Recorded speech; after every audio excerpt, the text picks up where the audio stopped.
July 17, 1959, 3:10 a.m., on the sixth floor of New York's Metropolitan Hospital, the world was about to lose one of jazz history's most legendary voices forever. But in that dark hospital room where Billie Holiday drew her final breath, there was an unofficial visitor whose name appeared in no records.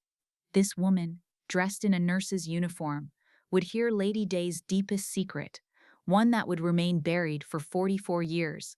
While FBI agents waited in the corridor and police secured the hospital entrance, what was this unknown woman doing at Billie's bedside? And why is there no trace of this visit in any hospital records? If you want to hear this story to the end, don't forget to subscribe to our channel, because the truths you don't know about Billie Holiday will shock you. During the digitization work carried out in the Metropolitan Hospital archives in 2003, Security Chief Marcus Williams encountered something strange. In the security camera footage taken between 2:30 and 4 a.m. on the night of July 17, 1959, a nurse could be seen going up to the sixth floor. With her white uniform, neatly pinned hair, and professional demeanor, she looked exactly like a hospital employee. However, according to the shift logs, no nurse was assigned to the sixth floor during those hours. Even stranger, no record could be found of how this woman entered or left the hospital. She had appeared like a ghost. When Marcus Williams examined this footage, he noticed that the woman went straight to room 612, where Billie Holiday was staying. She didn't stop at any nurse's station, showed no hesitation whatsoever. She moved as if she knew exactly where she was going. This prompted Williams to conduct a deeper investigation. Because that night, room 612 wasn't just any ordinary patient room. It was where one of America's most wanted women took her last breath. In 1959, the FBI was tracking Billie Holiday for narcotics use, but the real reason ran much deeper. The process that began with the strange fruit song had made Lady Day a target of the federal government. Under J. Edgar Hoover's orders, every move Billie made had to be documented. Even when she was on her deathbed, this surveillance never stopped. 2 federal agents were constantly on duty at Metropolitan Hospital, and every change in hospital personnel was reported.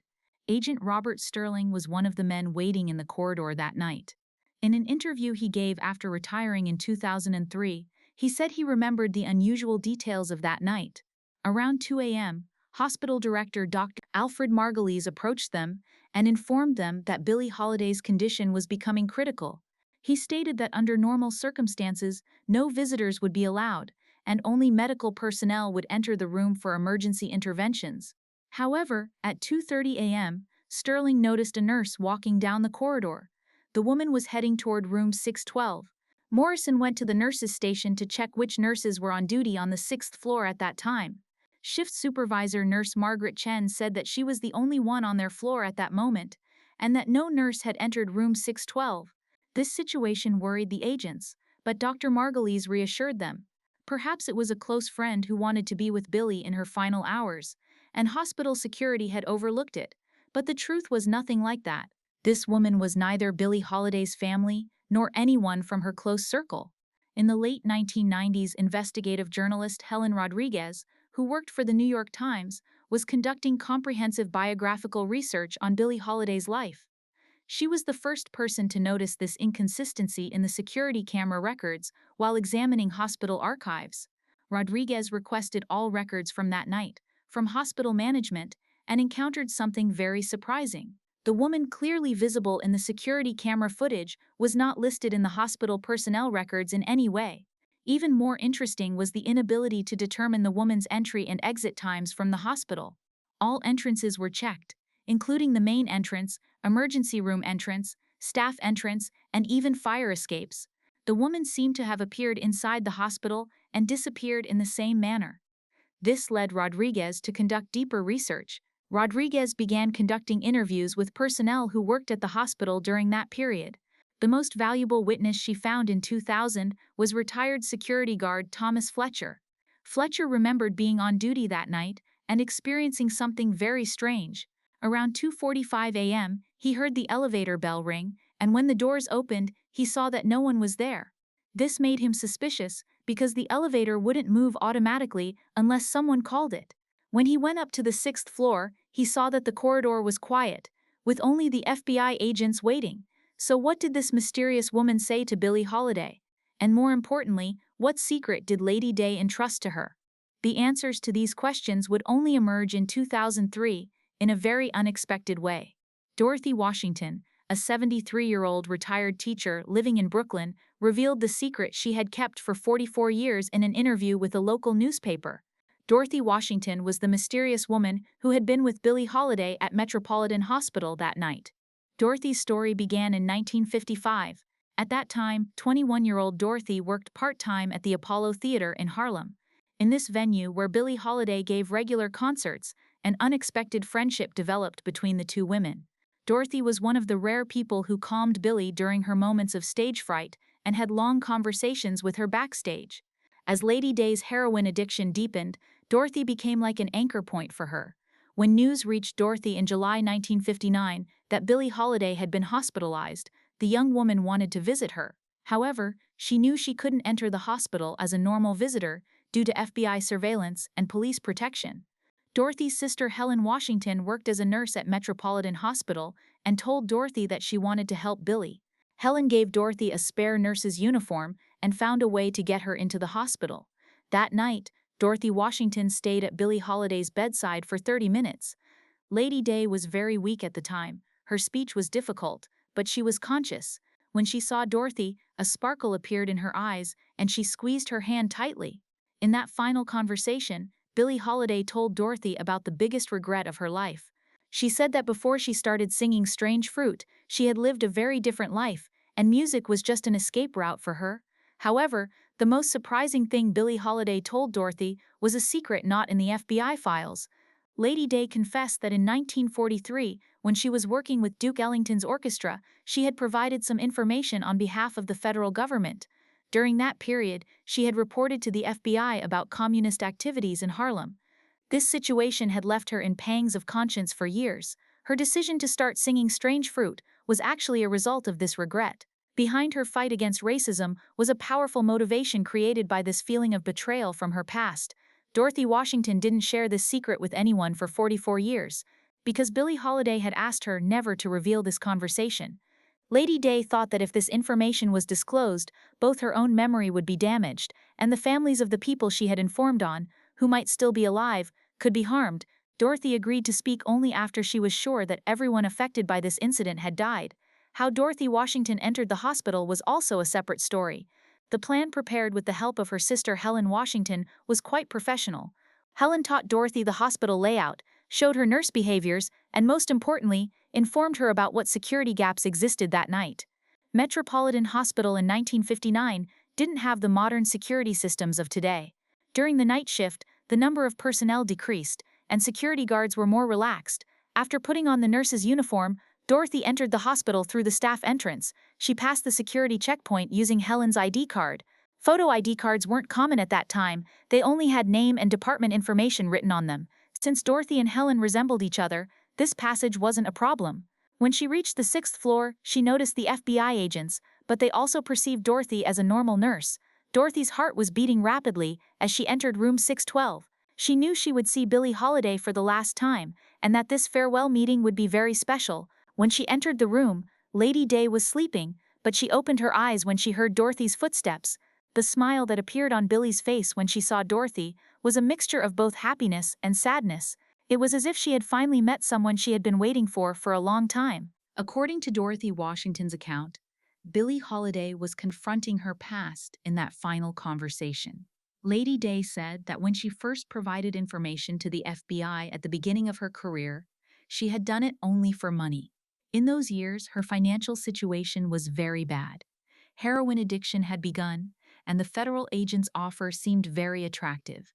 They had asked her to report on some communist sympathizers in Harlem and their meetings. While Billie was providing this information, she hadn't thought it would affect innocent people's lives.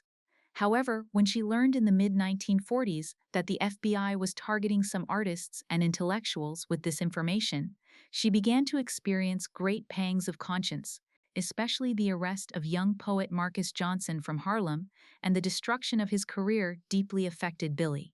She knew that Johnson only wrote poems advocating social justice and wasn't involved in any illegal activities. This incident caused Billie to end her cooperation with the FBI. Her decision to start singing Strange Fruit was also a result of this feeling of regret. Billie Holiday told Dorothy, "I betrayed people who fought against racism in the past. Now I must continue this struggle with my voice, which is my most powerful weapon." Lady Day's harsh stance against racism and her persistence in singing Strange Fruit was actually an attempt to make peace with her own conscience. Dorothy Washington's 2003 revelations explain some gaps in the Billie Holiday files found in FBI archives. There were detailed reports about Lady Day's activities between 1943 to 1945, but the source of these reports was never specified. Federal Bureau records used the phrase reliable source. What Dorothy told revealed that this reliable source was Billie Holiday herself. This information caused great debates among jazz historians. Some questioned the reliability of Dorothy Washington's story, while others thought this situation was very important for understanding Billie Holiday's character. Yale University music history professor Dr. Samuel Richards stated that this story was very valuable for understanding Lady Day's artistic evolution. It showed that Strange Fruit was not only for social justice, but also the result of a search for personal salvation. Journalist Helen Rodriguez, who investigated the accuracy of Dorothy Washington's story, tried to verify from various sources. First, she confirmed that Helen Washington had indeed worked as a nurse at Metropolitan Hospital.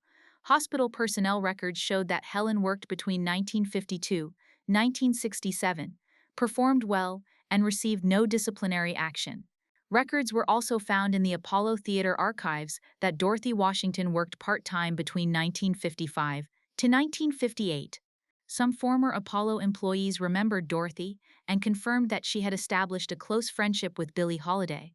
Especially retired stage technician Robert Jackson said that Dorothy was one of Billie's closest friends backstage. The most important verification came from FBI archives. In the Billie Holiday file, there was indeed information obtained from a reliable source between 1943. The content of this information matched what Dorothy had told. Communist activities in Harlem, meetings of some artists, and information that led to Marcus Johnson's arrest were detailed in the file. Marcus Johnson's story represented a separate tragedy. Born in 1924, Johnson was a talented poet who grew up in the late period of the Harlem Renaissance. His poems about social justice were very popular among the young generation. When the FBI started tracking Johnson based on the information they received, it emerged that the poet was only engaged in artistic activities. However, it wasn't possible to remove the communist sympathizer label. After Johnson's career was destroyed, the man fell into deep depression and committed suicide in 1947. Dorothy Washington said that Billie Holiday was very affected by Marcus Johnson's death. Lady Day had attended Johnson's funeral and told Dorothy, "I had a hand in his death too." This situation had completely severed Billie's relationship with the FBI. After 1947, she didn't cooperate with federal agents at all, and even began to show open hostility toward them. She had started singing Strange Fruit even more passionately after Johnson's death. It was as if she was taking Marcus Johnson's revenge with every performance. Former musicians who worked at the Apollo Theater remembered that Billie's eyes would tear up when she sang Strange Fruit, and her voice would tremble. This wasn't just a protest against racism, but also a personal ritual of redemption from sin. Dorothy Washington said she experienced very special moments in that final conversation with Billie Holiday. Lady Day told her that she saw causing Marcus Johnson's death as the biggest mistake she had made in her life. She stated that even heroin addiction was secondary compared to this guilt. Billie told Dorothy, "Drugs are killing my body, but Marcus's story killed my soul." Billie Holiday also told Dorothy that there were still names of some people in FBI files, and that if this information was disclosed, they could be harmed. For this reason, she asked Dorothy to keep this secret for a long time. Lady Day thought this story could only be told when she was sure everyone involved had died. That night, while Dorothy held Billie Holiday's hand, she heard Lady Day say these words, "I betrayed America, then America betrayed me. Now we're both dying." These words became sentences that Dorothy could never forget. This statement, which summarized Billie Holiday's complex relationship with America, also reflected the contradictions in her inner world. At 3:40 a.m., Dorothy Washington decided to leave the hospital. Billie Holiday was very tired now and had difficulty speaking. As Dorothy said goodbye to her, Lady Day opened her eyes one last time and said, "Say hello to Marcus." These words deeply affected Dorothy because they showed that Billie Holiday was still under the influence of Marcus Johnson's death. As Dorothy left the hospital in her nurse's uniform, she encountered security guard Thomas Fletcher. Fletcher told her that she looked very familiar, that he couldn't remember where he had seen her before. Dorothy calmly replied that the night shift was tiring, maybe that's why she seemed familiar. Fletcher found this explanation reasonable, and Dorothy left the hospital without any problems. The FBI agents also didn't suspect Dorothy. Agents Sterling and Morrison perceived her as a normal nurse. They already knew that hospital personnel were uncomfortable with the FBI surveillance during that period. It was considered normal for nurses to show closeness to Billie Holiday. Dorothy's nurse disguise had worked perfectly. About 20 minutes after Dorothy Washington's departure, at 4 a.m., Billie Holiday's condition rapidly deteriorated. Dr. Alfred Margulies called the emergency response team, but it was too late. Lady Day's vital functions stopped, and her death was officially declared at 4:10 a.m. FBI agents were present in the room during this process and reported that Billie said nothing in her final moments. However, the truth was very different. Billie Holiday's final conversation with Dorothy had been a kind of confession session for her. Confessing her role in Marcus Johnson's death had lightened the burden she had carried for years. According to Dorothy's account, Lady Day looked more peaceful after this confession. It was as if she had finally found a peace she had been waiting for a long time. Dr. Margulies' report stated that Billie Holiday died due to liver cirrhosis and kidney failure.